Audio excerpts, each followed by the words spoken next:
Hey guys, it's been a while, I know, but I promise you the fact that I have more reviews in the future. And in case you're wondering how I'm going to do that, I'm going to explain it by the end of this review. But today I'm going to be reviewing the newest film to debut on Netflix and the newest from Martin Scorsese, The Irishman. Now, 2019, in my opinion, has been a great year for movies. Just this year alone, I got to see a new film come out from Quentin Tarantino, a new film from Kevin Smith, and a new Martin Scorsese film to go along with that. So, yeah.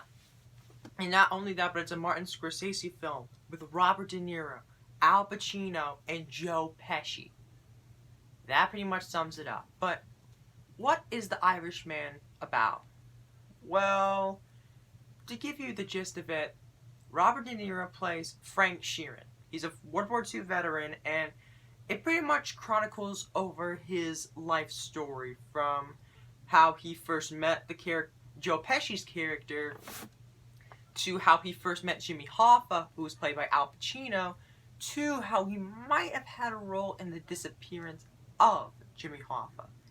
Now, this was a movie that I was really looking forward to because it's the first new film that Martin Scorsese has done in quite some time. And this might actually be one of the first time we've ever seen De Niro, Pacino, and Joe Pesci all in the same movie. And it is incredible. I think this movie was really, really good.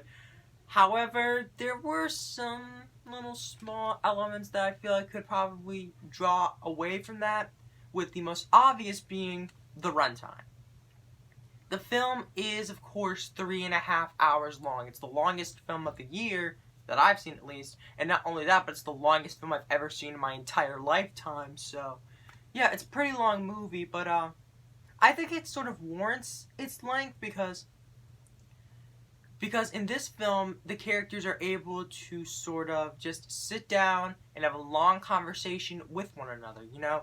They give the characters time to breathe and to be able to properly convey, you know, how they're feeling and expressing themselves within the given time that they need.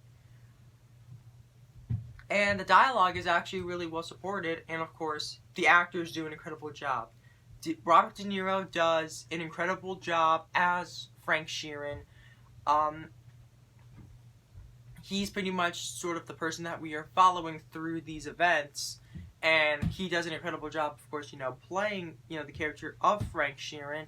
Al Pacino, of course, does an incredible job playing Jimmy Hoffa, and there are, of course, those scenes in which, you know, Pacino is yelling at everybody, he's pointing at everybody, swearing at them. It's pretty much what you've come to expect from Al Pacino at this point, and I love it.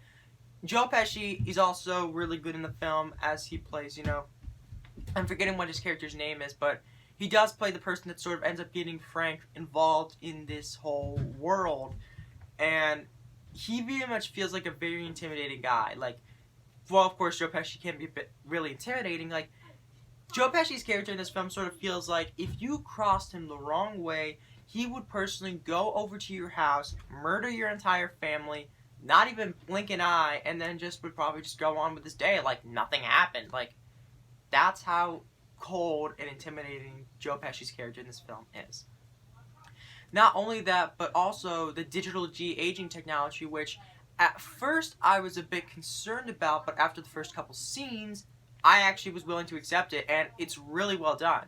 In fact, there were actually multiple points in this movie in which I thought, wait, is that the digital de-aging technology, or is that them now, but just prosthetics, or I legitimately couldn't tell. Like, it's that seamless in which I legitimately could not tell whether or not these characters were actually, you know, whether or not they were actually de-aged or not. That's how good it was. And I also think the fact that the actors do a good job that, you know, you're of course got to take this in mind, the fact that when you're watching this movie, you're thinking, oh, that's Robert De Niro, oh, that's Al Pacino and Joe Pesci. But then I think as time goes on, I stop seeing them as, of course, the actors and as the characters. I don't see Robert De Niro, I see Frank Sheeran. I don't see Al Pacino, I see Jimmy Hoffa. And not only that, but the entire ending section of this movie, which I will not give away because I think it is really good, but the ending section of this movie is absolutely heartbreaking, and the final shot of this movie, which is a callback to an earlier shot in the movie, I think the fact it was an incredible final shot. I think it's probably one of the best, sort of final shots of this year. But yeah, I think the fact that overall The Irishman is a really good movie. Of course, Martin Scorsese, his direction, of course, is great. The performances from Robert De Niro, Al Pacino, and Joe Pesci were great all around. Digital de-aging technology was great, and also the way that they're able to explore these characters is really fascinating. Like, a lot of people are probably going to compare this to Goodfellas, as it's from a lot of the same people.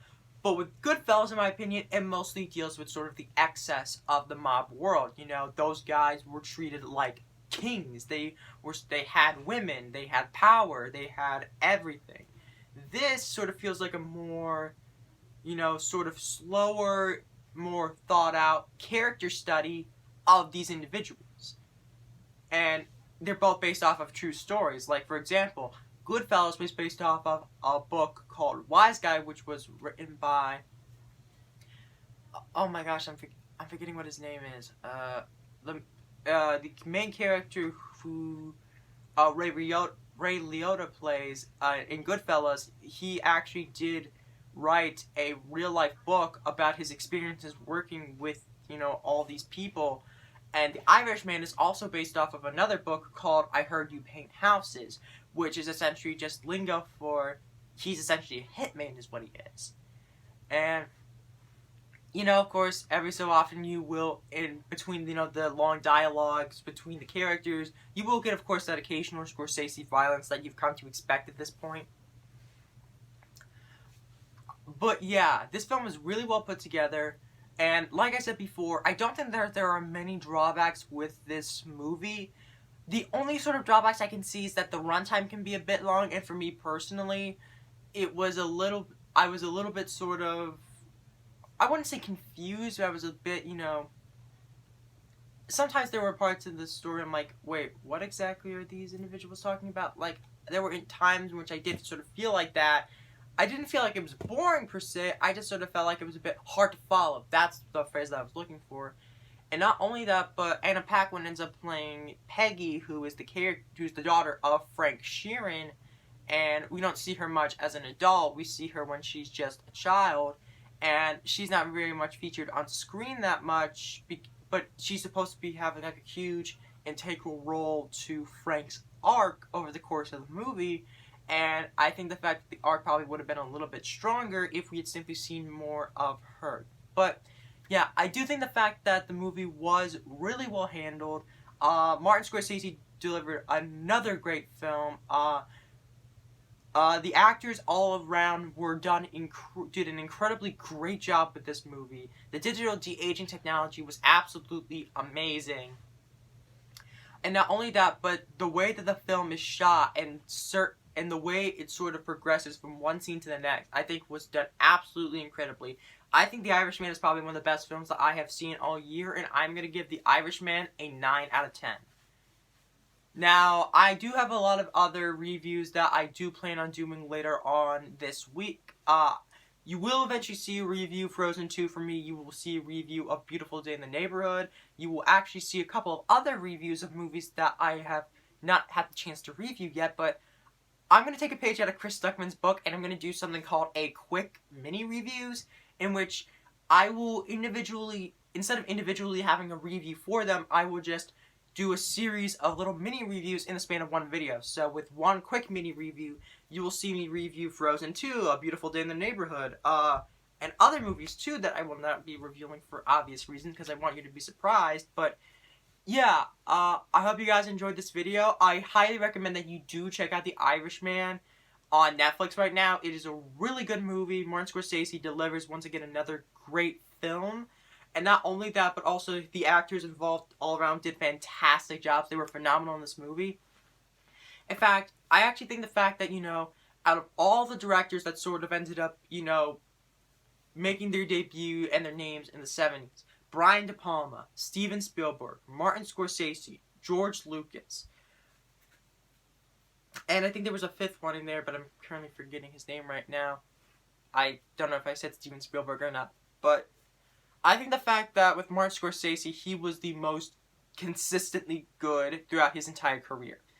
take for example George Lucas, for example. He made his name with Star Wars, and that was a huge hit, and people loved it. But eventually, later on down the line, he ended up doing of course, the infamous prequel trilogy, and I don't think he's really done a movie ever since. Steven Spielberg, for example, he's done incredible movies. He's done Jaws, he's done Close Encounters of the Third Kind, he's done Raiders of the Lost Ark, E.T. the Extraterrestrial. But then again, he'll make a movie like, say, AI, or he'll make a movie like Always, or he'll make a movie like, or maybe like Temple of Doom, or Indiana Jones and the Kingdom of the Crystal Skull, or one of the lesser Indiana Jones sequels. But yeah, every now and then he'll hit a bit of a speed bump.